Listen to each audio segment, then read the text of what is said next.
Right, John, before we talk about the match coming up on Sunday, like every coach at this time of the season, I suppose before you prepare for it, you've got to see who's standing and who's available, am I right? Yeah, very much so. I think, and it's not just us, I think it's the vast majority of clubs. You certainly need to have big squads now. Featherstone obviously have got that advantage on a very big squad, just as Lille similarly so, and it's no...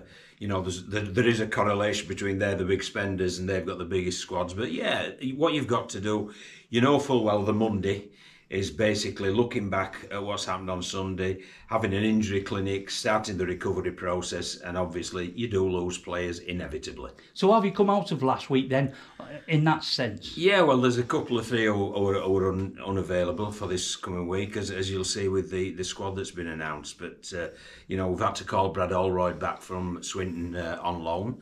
But we've got 17 players who'll take the field, who are 17 good players, and who I think will give a good account of themselves. So, yes, there are injuries. I think with last count there were 13 players unavailable through injuries and suspension.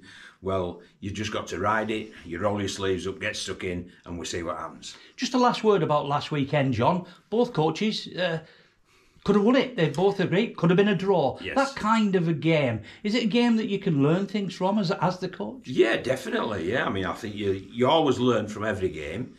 But I certainly think you learn more when you've come on the wrong side of the scoreline, because everybody's that much more tetchy, both as players and as coaches. So, yeah, we could certainly learn things. But I thought Paul Crairy's interview after the game was the most illuminating of the lot when he said he thinks a draw would have been a fair result. And in all honesty, I think it would have been. But it ended in a bit of chaos with Danny Craven coming off injured and the Sim bin in, and we'd all used our substitutes up. But thankfully, Owen Farnworth's got no case to answer, so that's one thing we are pleased about, although there is one of our other players who's been will be up before the disciplinary next week, so we're still debating, and we'll chat with the player tonight about whether to challenge it or not. OK then, Featherstone this weekend, second in the table. Is that where you expected them to be, perhaps at this time of the season? Yeah, I thought them and Lee would be top two, and it's again the correlations between spending and investment in the squad, and obviously the quality of play that they turn out regularly. So they've got a very good team.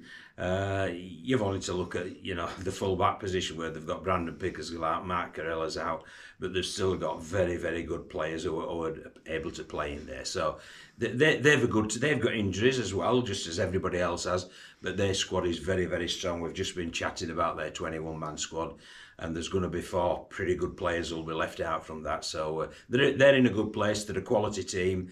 They are where they deserve to be, but we're obviously hoping to challenge them this coming Sunday. Yeah, and since your arrival, John, you did say to the fans, well, look, here's where we are at the minute, and it hasn't really changed, but let's try and finish the season on a high.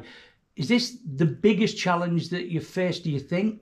Yes. Since your time here coming up Sunday? Yeah, I don't think there's any doubt about that. I think this and the challenge in 4 weeks' time, when obviously it's Lee, they're the big two. But I just look at these as it's like a free hit. People will be looking at us and thinking, well, they'll look at our roster with our injuries and think, well, will they be able to compete or not? Well, we're not just going to try and compete, we're going to try and win. Because it's our nature to be competitive and to work hard, and we'll try and win. But we know full well it's a heck of a task. But there's one thing we'll do: we'll roll our sleeves up, we'll get our elbows and knees dirty, and we'll make it a real good 80 minutes performance. And finally then, John, a game like this against a side like Featherstone, yes, you've got to finish this season off, and I know that your ambitions for finishing on a high, on an upward curve, but will it also give you a little bit of insight then into 2023, a game like this? Definitely. I mean, some players really can put their hand up, can't they, and say, I'm going to be very, very important for 2023 by playing particularly well against the Featherstone and the Lee. So I think it really will give us a really good insight as to who'll put their hand up when there's quality in the opposition. And if the fans turn up, they're going to see a good game of rugby between two good sides. Well, I think they've seen the last 6 weeks. I think they've seen some good rugby. I thought last week at the Bash, ours was probably the best game of the weekend, and it was a very entertaining game, very exciting game, and one that went down to the wire. If we see something similar this week, I'll be very, very pleased indeed. But the fans have been great, they really have, and the players appreciate it. And so, you know, some of the lads have remarked that when they're getting tired, which inevitably you do during the 80 minutes performance, that level of noise and that level of encouragement when they really get behind them, it just allows you to just draw on that bit more energy. So they're very, very important to us, and we need them here this Sunday, and we need as much help as we can get. You sound as if you look as if you're enjoying it as well, John. Very more, yeah, very much so. It's great to be in and amongst it again, and you know, seeing how we are and being welcomed by everybody this side of the Pennine. So it's just great fun, and rugby league's a great sport to be involved in, and you know, while you're working hard and trying hard, you get lots of rewards. Thanks for your time. Good luck on Sunday. Pleasure, absolute pleasure.